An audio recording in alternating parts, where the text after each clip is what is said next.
10 years ago, computer vision researchers thought that getting a computer to tell the difference between a cat and a dog would be almost impossible, even with a significant advance in the state of artificial intelligence. Now we can do it at a level greater than 99% accuracy. This is called image classification. Given an image, put a label to that image, and computers know thousands of other categories as well. I'm a graduate student at the University of Washington, and I work on a project called DarkNet, which is a neural network framework for training and testing computer vision models. So let's just see what DarkNet thinks of this image that we have. When we run our classifier on this image, we see we don't just get a prediction of dog or cat, we actually get specific breed predictions. That's the level of granularity we have now. And it's correct. My dog is, in fact, a Malamute. So we've made amazing strides in image classification. But what happens when we run our classifier on an image that looks like this? Well, we see that the classifier comes back with a pretty similar prediction. And it's correct, there is a Malamute in the image, but just given this label, we don't actually know that much about what's going on in the image. We need something more powerful.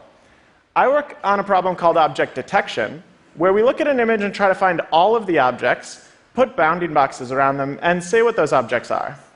So here's what happens when we run a detector on this image. Now, with this kind of result, we can do a lot more with our computer vision algorithms. We see that it knows that there's a cat and a dog. It knows their relative locations, their size. It may even know some extra information. There's a book sitting in the background.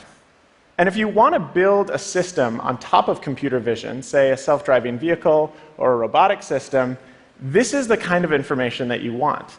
You want something so that you can interact with the physical world. Now, when I started working on object detection, it took 20 seconds to process a single image. And to get a feel for why speed is so important in this domain, here's an example of an object detector that takes 2 seconds to process an image. So this is 10 times faster than the 20 seconds per image detector. And you can see that by the time it makes predictions, the entire state of the world has changed. And this wouldn't be very useful for an application. If we speed this up by another factor of 10, this is a detector running at 5 frames per second. This is a lot better. But for example, if there's any significant movement, I wouldn't want a system like this driving my car. This is our detection system running in real time on my laptop. So it smoothly tracks me as I move around the frame, and it's robust to a wide variety of changes in size, pose, forward, backward. This is great. This is what we really need if we're going to build systems on top of computer vision.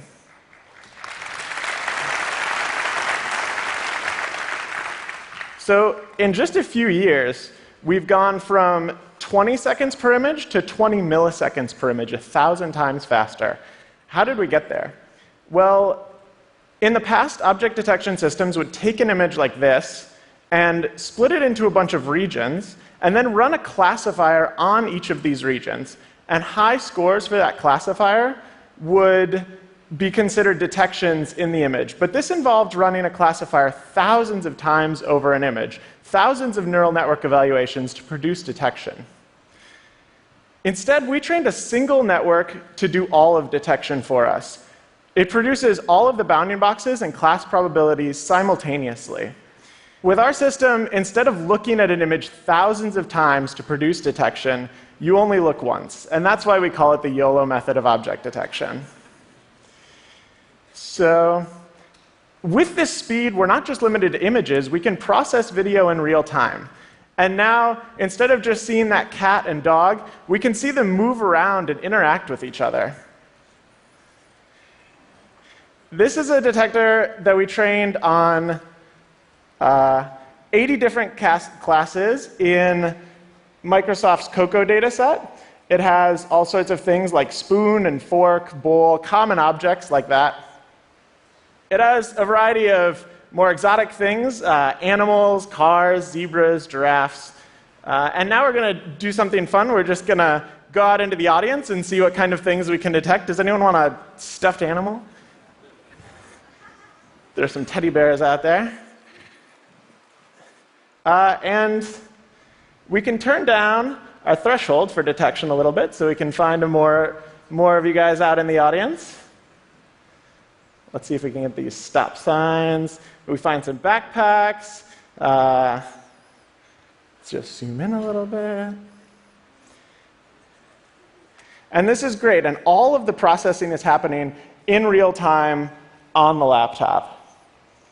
And it's important to remember that this is a general purpose object detection system. So we can train this for any image domain. The same code that we use to find stop signs or pedestrians, bicycles in a self-driving vehicle can be used to find cancer cells in a tissue biopsy. And there are researchers around the globe already using this technology for advances in things like medicine, robotics. This morning I read a paper where they were taking a census of animals in Nairobi National Park with YOLO as part of this detection system. And that's because Darknet is open source and in the public domain, free for anyone to use.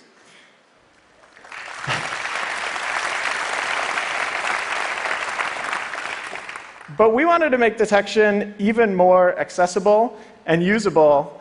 So through a combination of model optimization, network binarization and approximation, we actually have object detection running on a phone.